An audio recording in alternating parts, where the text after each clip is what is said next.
CM ವಿರುದ್ಧ FIR ಕೇಳ್ತೀರಿ ಅಲ್ರಿ? ಕುಮಾರಸ್ವಾಮಿ ವಿರುದ್ಧ FIR ಆಗಿ ಬೈಲ್ ಮೇಲೆ ಇದಾರಲ್ಲ, ಅದನ್ನ ಯಾರು ಕೇಳೋದೇ ಇಲ್ವಲ್ಲ. ಹೌದಪ್ಪ, ಅವ್ರ ಅಧಿಕಾರದಲ್ಲಿ ಇಲ್ವಾ? ಕೇಂದ್ರದಲ್ಲಿ ಮಂತ್ರಿಗಳಲ್ವಾ ಅವರು? ಕೇಂದ್ರದಲ್ಲಿ ಇರ್ತಕ್ಕ ಬೃಹತ್ ಕೈಗಾರಿಕೆ ಇರ್ತಕ್ಕಂಥದ್ದು, ಅವ್ರು ಇದಕ್ಕಿಂತ ದೊಡ್ಡ ಹುದ್ದೆ ಅಲ್ಲಿ ಇರ್ತಕ್ಕಂಥದ್ದು. ಅವ್ರ ಮೇಲೆ FIR ಆಗಿದೆ, ಬೈಲ್ ಮೇಲೆ ಇದ್ದಾರೆ, ಅದನ್ನು ಮಾತ್ರ ಯಾರು ಕೇಳಲ್ಲ. FIR ಆಗಿದೆ. FIR ಅಲ್ಲಿ ಏನಿದೆ? 72 of the prevention of corruption act ಅಲ್ಲಿ ಇನ್ವೆಸ್ಟಿಗೇಷನ್ಗೆ ಹೇಳಿದ್ದಾರೆ. ಇನ್ವೆಸ್ಟಿಗೇಷನ್ನಲ್ಲಿ ಏನು ಸರಿ ಇದೆಯಾ, ತಪ್ಪಿದೆಯಾ, ಅರ್ಜಿದಾರದ್ದು ಅಥವಾ ಇವ್ರದ್ದು ವಾದ ಸರಿ ಇದೆಯಾ ಏನು ಅಂತೇಳಿ ಅಲ್ಲಿ ಇನ್ವೆಸ್ಟಿಗೇಷನ್ ಈಗಾಗಲೇ ಲೋಕಾಯುಕ್ತವರು FIR ಹಾಕಿದ್ದಾರೆ, 4 ಟೀಮ್ ಮಾಡಿದ್ದಾರೆ. ಅವರು ಕೂಡ ಡಿಸೆಂಬರ್ 24 ಒಳಗಡೆ ಅವರು ವರದಿಯನ್ನು ಕೊಡಬೇಕಾಗ್ತದೆ. ಅದರಿಂದ ಅವರು ಕೂಡ ಕಾನೂನು ಅನ್ವಯದಲ್ಲಿ ಏನೆಲ್ಲ ಕ್ರಮಗಳು ತೆಗೆದುಕೋಬೇಕೋ ಅದನ್ನು ಅವ್ರು ತೆಗೆದುಕೊಳ್ತಾರೆ. FIR ಆದ ಕ್ಷಣಕ್ಕೆ ಈಗ ಎಷ್ಟು ಜನ ಮೇಲೆ FIR ಇಲ್ಲ ಹೇಳಿ ನೋಡೋಣ.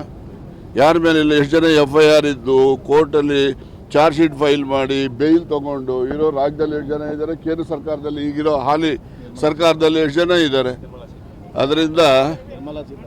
ಅದರಿಂದ FIR ಆದ ಕ್ಷಣಕ್ಕೆ ಅವನು ತಪ್ಪಿತಸ್ಥ ಅಂತ ಆಗೋದಿಲ್ಲ. ಒಂದು ದೂರು ಬಂದಿದೆ, ದೂರಿನ ಸತ್ಯಾಸತ್ಯತೆಯ ಬಗ್ಗೆ ಪರಿಶೀಲನೆ ಮಾಡಲಿಕ್ಕೆ ಒಂದು ಕ್ರಿಯೆ ನಡೀತಾ ಇದೆ ಹೊರತು ಕಾನೂನಿನ ಕ್ರಿಯೆ. ಅದಕ್ಕೆ ದೊಡ್ಡ ಕೊಡೋದಿಲ್ಲ. ಈಗ ಕುಮಾರಸ್ವಾಮಿ ಕೇಸ್ ಇದೆ, ಅವ್ರ ಮೇಲೆ ಬೇಲ್ ತೊಗೊಂಡಿದ್ದಾರೆ.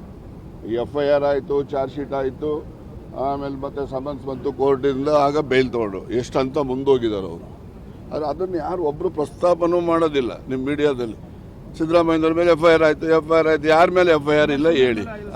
ಆಯ್ತಪ್ಪ, ADGP ಯಾರಿಗೆ ಅಂದಿಗಳು ಅಂತ ಹೇಳಿದ್ದಾರೆ?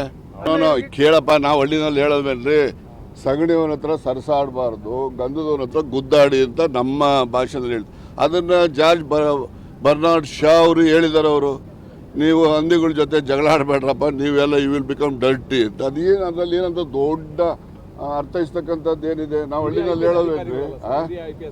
ಆಯ್ತಪ್ಪ, you see it is not is words towards Kumaraswamy, ಗೊತ್ತಾಯ್ತಾ? ಇಟ್ ಈಸ್ ಅಲ್ಲಲ್ಲ, ಅವ್ರು ಹೇಳಿದ್ ನೋಡಿ, ನೀವು ಅದನ್ನು ಅರ್ಥೈಸ್ತಕ್ಕಂಥದ್ದು ನೀವು ಮೊದಲು ಓದಿ. ಆ ಪತ್ರದಲ್ಲಿರ್ತಕ್ಕಂಥ ಏನು ಹೇಳಿದ್ದಾರೆ?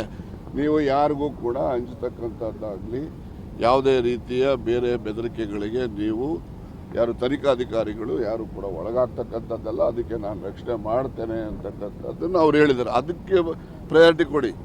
ಅವರು ಇಂಪಾರ್ಷಿಯಲ್ ಆಗಿ ನೀವು ತನಿಖೆ ಮಾಡಿ, ನೀವು ಇಂಪಾರ್ಷಿಯಲ್ ತನಿಖೆ ಮಾಡುವಂಥ ಕಾಲದಲ್ಲಿ ನಿಮ್ಮ ಬಗ್ಗೆ ಏನೇ ಸಂದರ್ಭಗಳು ಬಂದು ನಾನು ನಿಮ್ಮ ಜೊತೆಯಲ್ಲಿ ಇದ್ದೇನೆ ಅಂತಕ್ಕಂಥ ಒಂದು ಮಾತನ್ನು ಅವರಲ್ಲಿ try to imbibe the confidence in the investigating officers.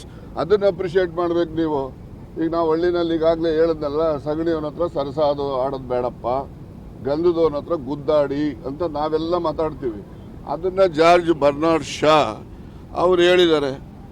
ಅವ್ರು ಏನು ಹೇಳಿದ್ದಾರೆ? ಅದು ಇಂಗ್ಲೀಷ್ನಲ್ಲಿ ಅವರು ಸಗಣಿ, ಗೊಬ್ಬರ, ಗಂಧ ಅವ್ರಿಗೇನು ಗೊತ್ತು?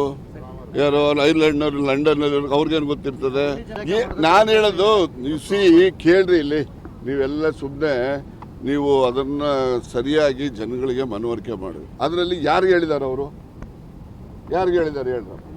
ಕುಮಾರಸ್ವಾಮಿ ವಿರುದ್ಧ ಅಂತೆಲ್ಲ ಇದ್ರಿ ಅದು. ಅವರು